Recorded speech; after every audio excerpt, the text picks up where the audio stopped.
Welcome to the University of Minnesota Extension Master Gardener Program presentation by Susie Olson. This presentation is on container gardening. The objective of this presentation is to explore container gardenings that include plants and companion plants that will work well together, as well as including vegetables that will grow well in containers. We have a number of different priorities in the Master Gardener program in Minnesota. You'll see them listed on this page. The focus of this presentation will be horticulture skills along with pollinators and local foods. So just a little bit about myself. I joined the Master Gardener program in 2013. I've worked in a number of different areas with garden tours, the leadership team chair, speakers bureau, and a number of other projects that I've worked on. I am retired now, just recently, and do a lot with container gardenings. I do a lot with Whimsy and have a lot of different art areas, including ceramics and woodworking and others. I do not have a hornbill. That was from a trip to Bali. As you will see in the video linked here, not all soils are created equal. Chemistry helps agriculture succeed in a variety of environments. This video explains how soil, often negatively charged, interacts with nutrients, often positively charged. I won't get into all those details, but if you're interested in learning more, please take a little time to view this video. So watching the last video, if you took those 5 minutes, you will note that there is a lot going on in the soil in our gardens and yards. Unfortunately, garden soil is too dense for using in pots. It isn't good for airflow or water movement. It can hold water and not drain well, and then it ends up drowning our plants as well. If you're going to use a little garden soil in there, we'll talk about pasteurizing that and only use about 10% of the volume, complete volume of what's in your pot. So what do you use for container gardening? Soilless mixes, as I'm sure you know, are out there and are a very good option. They're lightweight, they drain well, but they also have elements that help hold the water. They have the correct pH, they're free of weeds and seeds, and listed on the page are the typical ingredients. There are more non-organic mixes that have a wetting agent, but if you would like to go the organic way, which I like to use, just work your water into that those soilless mixes to get it thoroughly wet. If you're hoping to use some of that garden soil in your pots, you'll want to sterilize or pasteurize it. You'll want to do this with your compost as well. I have lots of compost I'm creating in my backyard with garden waste and clean household waste that has no meat in it. And you'll want to just seal up what you're going to use in your pots in a clear plastic bag and set them out in the sun on a warm day and let that heat up to about 140 degrees for 30 minutes in order to kill pathogens and weed seeds. So we've got the soil, we have the containers. The next thing we need to talk about is watering. You want to water daily in the summer months, except for those succulents like cactus and hen and chicks and those type of things. If anything has that kind of bouncy, fleshy type of leaf, you'll want to water those less often. Small pots you'll want to water regularly. Clay pots, they're going to evaporate more quickly. If you've got plastic, you don't have to worry quite as much, but just pay attention to what your plant is doing. If they start wilting, there's one or two things wrong: overwatering or underwatering. So if it's a succulent and it's wilting, you know you've overwatered it more than likely. If it's not a succulent and it's wilting, just pay attention to how it behaves. It is fun and easy to make your own potting mix. One thing to remember is you do want to wear a mask to protect your lungs, as some of the particles can be dangerous for you to breathe in. As you see here, I have some fertilizer added. That is optional, and you can just top your fertilizer. You can also eliminate some of the vermiculite and perlite if you use a little bit more sand. I like to use a little less of that as it's a limited resource. Now let's talk containers. There are so many options out there for container gardening. I have an old work boot of my dad's out there. I have wooden things, clay, plastic, just a whole variety, and I've also made some containers out of ceramic. One thing to remember, any container you use should have good drainage, and I always use a coffee filter in the bottom so that soil doesn't end up all over the ground. And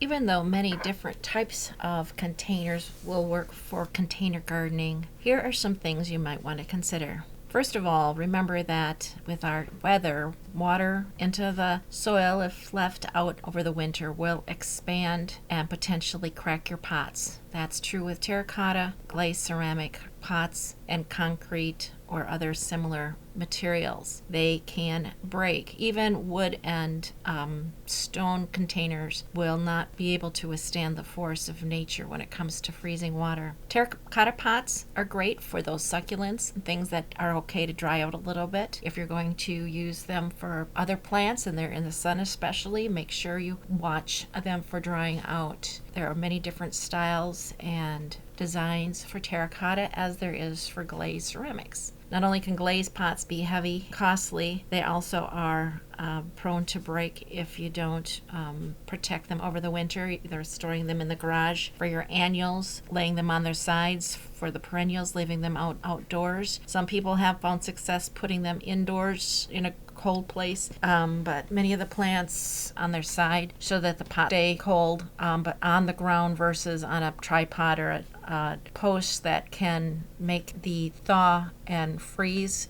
situation be hard on them if they're in the sun. It's best to keep them on the north side so they stay evenly cold. So someplace more shaded is better for potted plants. Even though you'd think the sun would be helpful, that thaw and freeze can be really hard on a plant if they get in the heat of the sun. And of course, I'm talking about storing your pots. If you are putting perennials in those pots, best to put the plants in the ground, but they can survive and often do survive over winter if you use these recommendations, keeping them on the north side. Plastic is more durable, as you know. Styrofoam even can work. Drainage is the key no matter what you have for a container, as has already been mentioned. If you're going to use wood, remember that moisture next to it will cause it to rot and break down. Sealing it with some kind of sealer or using a rubber liner and stapling it to the inside can protect your wood a little bit more from that wet, always on, soaking into the wood. So those are some suggestions, and be creative as you consider what container you might be wanting to use.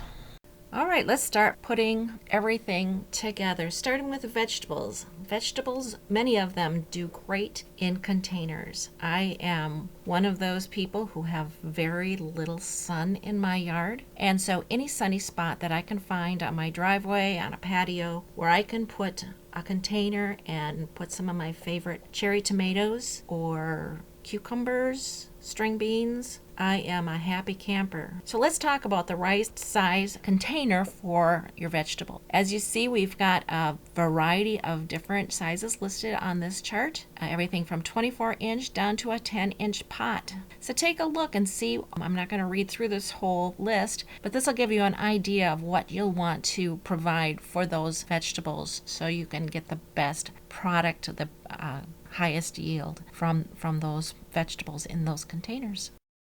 I love to include this chart when I'm talking about vegetable planting, whether it's in containers or in the ground. As with some plants like the Three Sisters, corn, beans, and squash, other plants do have their favorite companions. Again, this is not a chart I'm going to read to you, but it'll let you know if you are planning to put things in close proximity or in the same pot, which isn't really all that recommended unless you're using a large pot and you're trying to add some ornamental elements to that vegetable pot. You want to make sure it's big enough. Do want to also remind you, as you look through this chart and you look at the pictures on this page, some of your plants will need support. Tomatoes, of course, need a lot of support. And take a look at the picture. Watering from below, not splashing up on those leaves, is really important with a lot of plants, tomatoes being one of those as well. So take a look and think through what you want to plant near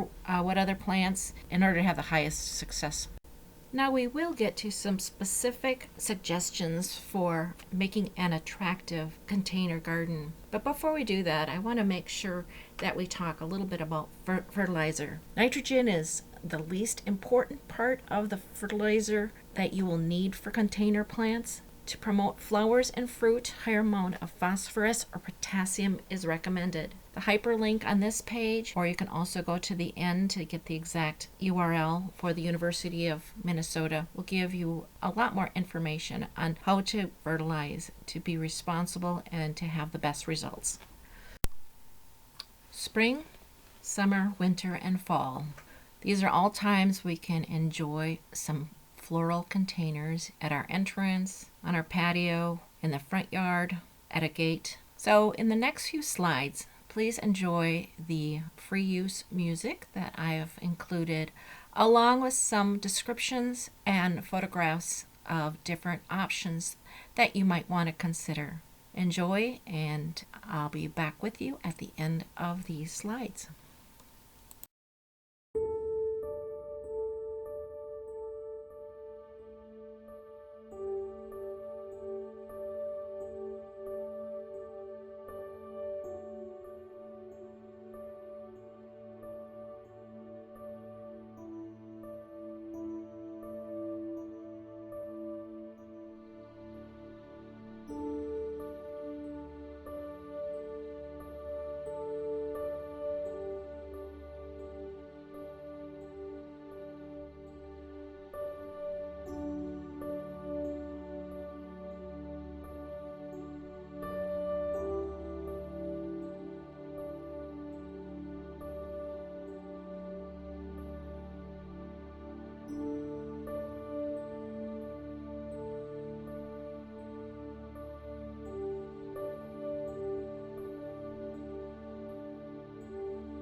Thank you for taking time to view this video on container gardening. Again, my name is Susie Olson, part of the Master Gardener program here in Olmsted County, Minnesota. Find us on Facebook by clicking the blue Facebook button. Also, if you have garden questions or want more information, most of this provided in this video was from the Master Gardener website from the University of Minnesota. A couple more things to share in the next few slides, including the list of the sources that a lot of the combination container plantings were acquired from. Also information about a personal project of mine, so hang in there for the next slide or two. Notice the link provided on this page will take you to the University of Minnesota's website, how to become a Master Gardener, tell you about the fees, about the requirements of volunteering the first year, and about the support that you are given throughout the year. This is the second to the last page of this presentation. The last page has references and resources that were used in this video. The project that I am promoting myself is Neighborly Free Produce Plots. It is an initiative similar to Little Free Gardens that's in North Dakota. This is a way to share with your neighbors and your community produce that you might otherwise grow in an area where neighbors would not necessarily walk past. I'm suggesting creating a small garden bed, and there are different ways to do that. You'll find those suggestions on the website that's listed here. So creating these little gardens next to public sidewalks. If this is something you're interested in, check out the links provided. Go to the Facebook page and get a little bit more information. If you are local or in Rochester, little signs are also available to you. Once you fill out the form, the address for those signs will be provided so you can share with those in need as they pass by your front yard. Thank you for your interest and for checking this out. This is the second to the last page of this presentation. The last page has references and resources that were used in this video. The project that I am promoting myself is Neighborly Free Produce Plots. It is an initiative similar to Little Free Gardens that's in North Dakota. This is a way to share with your neighbors and your community produce that you might otherwise grow in an area where neighbors would not necessarily walk past. I'm suggesting creating a small garden bed, and there are different ways to do that. You'll find those suggestions on the website that's listed here. So creating these little gardens next to public sidewalks. If this is something you're interested in, check out the links provided. Go to the Facebook page and get a little bit more information. If you are local or in Rochester, little signs are also available to you. Once you fill out the form, the address for those signs will be provided so you can share with those in need as they pass by your front yard. Thank you for your interest and for checking this out.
you.